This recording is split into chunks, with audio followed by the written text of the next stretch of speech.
Hamish McKenzie, the author of this book, right here, The Insane Mode, How Elon Musk's Tesla Sparked an Electric Revolution to End the Age of Oil. He worked for Elon for a while, and then he wrote this book about the entire electric car revolution, Tesla in particular, Elon Musk, and I have quite a few questions for him about Elon, about Tesla, and the entire movement that we've been witnessing for the last few years. My interview with him is coming up next.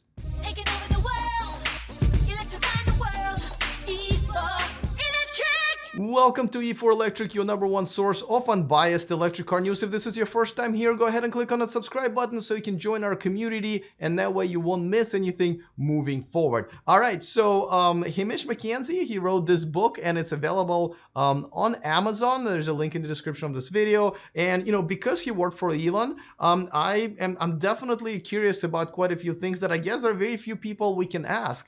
And I think he's got pretty good inside track on hopefully Elon's mind and his in the history of Tesla, and maybe give me some peace about quite a few things that I've been kind of disappointed or at least wondering about as far as Elon's actions are concerned. Obviously, we're in the middle of his round two of the fight with the Securities and Exchange Commission. Again, from my video yesterday and the day before, you probably recognize that I am a little bit stunned that this is still going on, and he kind of not really getting on board with what the rules are of the game.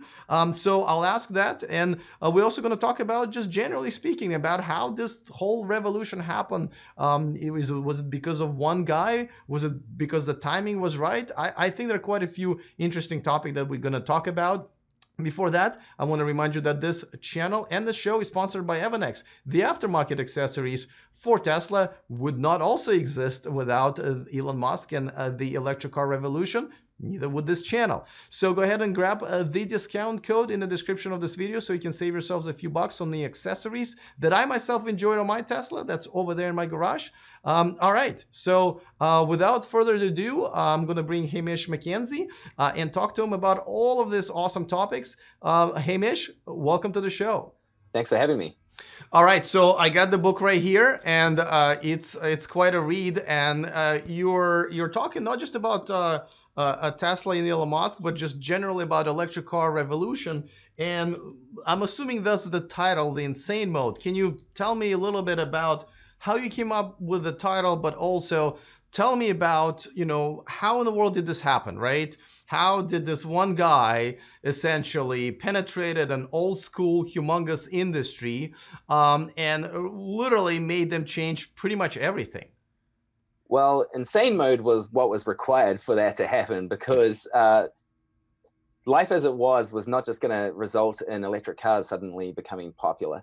So insane mode is a reference not only to a feature that was in the Model S, which made the car accelerate to 60 miles per hour in 3 seconds, but it also represents the sort of frenetic pace of innovation and the way that Tesla operates as a company, and this moment in time in history where things are changing really fast and it's hard to keep up, and sometimes it seems crazy. The way that Tesla has helped bring about this electric revolution is basically just to make great cars that are really desirable and really sexy and change people's conception of what an electric car can be. Because before Tesla came along, especially before the Tesla Model S came along, people were kind of thinking that electric cars were more like golf carts. I'm talking about the general masses, not necessarily the people who watch your show, but electric cars were associated with golf carts, or at best, the Nissan Leaf, which was a functional car, a practical car, a good car, but not exactly a car to get excited about. Tesla changed that. Yeah, and I have to kind of attest to that, because when I bought my first Model S, I'm on my third one now, in 2012, that was not a good move. Everybody thought I was an idiot, but I thought that, hey, listen, this is exactly how cars need to be. And despite what I've seen in, Nissan Leaf, this is a whole different animal. And I was really excited. And obviously, Elon Musk being sort of the showman, the Steve Jobs of electric car community, and Tesla obviously helped that. And you worked for him for a while. And tell me, how is this possible that this one guy kind of comes in, obviously doesn't need the money for sure. He could have just retired on his own island, and decides that, yeah, I'm going to go ahead and change the world, and I'm going to start with electric cars.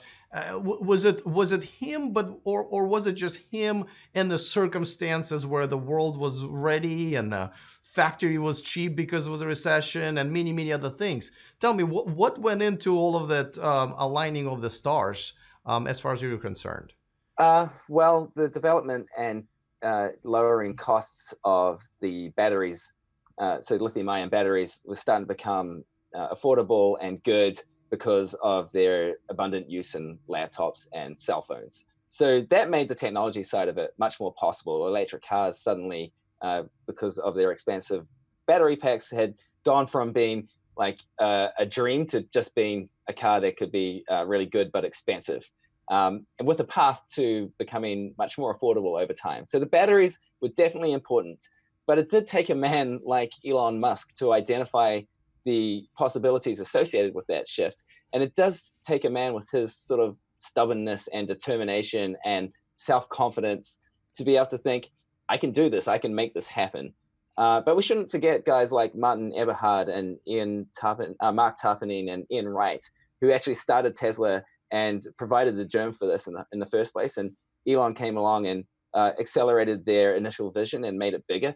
But yeah, definitely Elon Musk is fundamental to the electric revolution.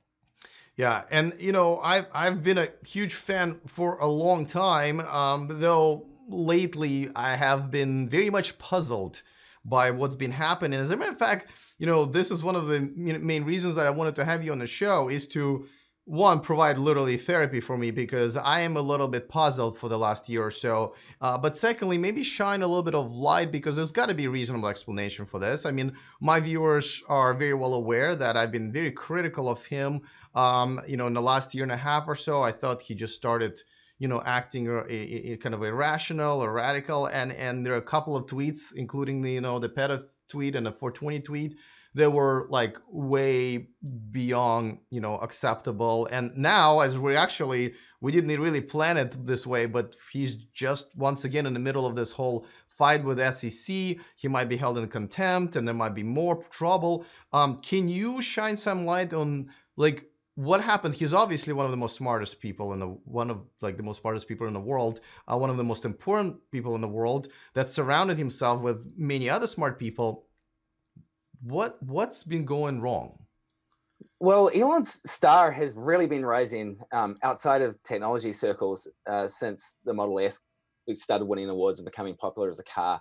And so around about 2012 onwards, he's been able to enjoy this halo effect where people are so impressed and in love with what he's doing that some of those people are so devoted as his followers that they have neglected to notice that he's actually a human being with some pretty serious character flaws, just like any one of us. However, he has always been the guy who he is today. He has always been a difficult guy who is willing to take risks and say some crazy things that he might really believe in, but would get him into trouble in ordinary circumstances. And we saw this in 2008, for instance. It was a difficult year for him. SpaceX had 3 rockets that blew up that year. Tesla was on the verge of bankruptcy. He was going through a divorce with his first wife, and that divorce was out in the open. Him and his wife were writing competing blog posts about their various complaints about each other. He also had a very public split with the first CEO of Tesla, Martin Eberhard, and Elon said some very disparaging things about Eberhard. I think he called him a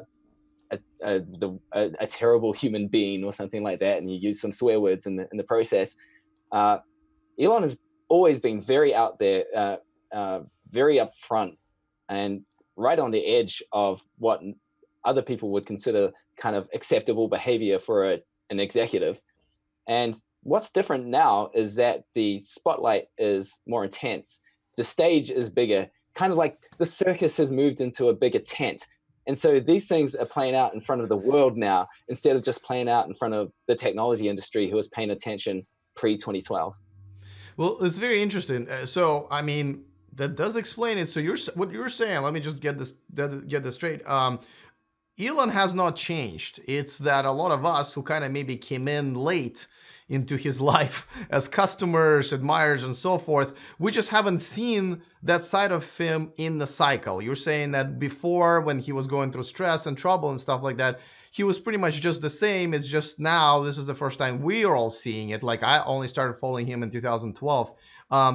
Since the Model 3 trouble and other things that kind of didn't go his way, and you're right, he's on a bigger stage. So you're saying Elon has always been the same way. It's just this is us just figuring that out now. Yeah, we're getting to see the true colors in some sense, and it might be the case that particularly stressful times bring out these sort of behaviors or make them harder to suppress. 2018 was a difficult year for Tesla in multiple ways, and a couple of rounds of layoffs and production hell with the Model 3, and this attention from the SEC and the media starting to turn against Tesla in a way that there have always been media pieces that are not favorable to Tesla, but 2018 was a bit of a banner year in terms of backlash, and so these sorts of things might bring out the kind of wilder sides of his personality as well. But it's all in keeping with like who Elon Musk is as a person. Part of the reason he's been able to achieve these amazing things is because he has this unusual character, and some of that is good and some of it is bad. Yeah, but I gotta tell you, I'm still not really sure if all of this behavior is bad as far as business is concerned or good. Like for example, we're just in the middle of I don't know if any CEO would have survived what's happening right now with SEC, but the stock hasn't even really moved, at least within 24 hours of the news, that this guy can actually go to jail possibly, and the stock kind of stayed the same. Do you think the Elon's crazy mode, insane mode, if you will, kind of built into what the expectations are of him and the stock price as well? Well, it certainly seems that the market is factoring that into their expectations for Tesla's stock performance. Who knows if it gets really serious, if he does go to jail, things might change, but people are betting that he's not going to go to jail by the looks of the stock price right now. And so far he's managed to condition the expectations in a way that that might actually prove to be true. Now, there are quite a few people, and some were guests on my show, and that kind of includes myself at this point, that think that, maybe CEO is not the role he should be playing at this point. Let him handle the two things that he's really good at, which is, engineering and design. And the second one being the showman and a frontman, and let all the boring stuff like earnings calls and press releases and all of that stuff, bring in some boring guy and let him or her handle that. Do you think that this could be a good solution that either going to he's going to come up with, or SEC is going to force him into? Do you see Tesla as, with Elon as not necessarily in the role of the CEO?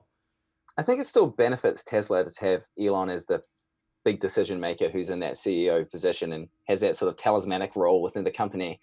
But I do think it could benefit the company if he had kind of a quote unquote more stable, more seasoned executive as an offsider, like a chief operating officer or a president type of role.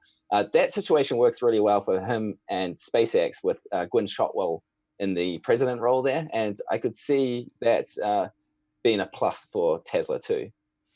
All right. And so, moving forward, we're in the same boat. I think all of us, we all want electric cars to move forward.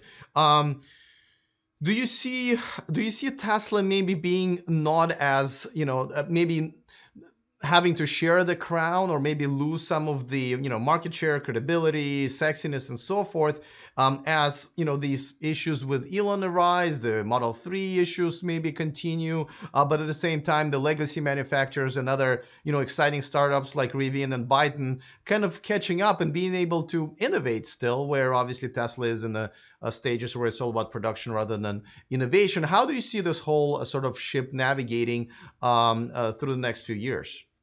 Well, Tesla would love the competition. That will help Tesla, and they need to get better at making cars. There need to be fewer problems with the Model 3, and so having that pressure from the likes of Byton and Rivian on the pickup truck side is a really good thing. Expanding the market so each company can have a piece of it, and Tesla will hope its piece of that market can grow as well, because it just has a tiny portion of the overall car market right now.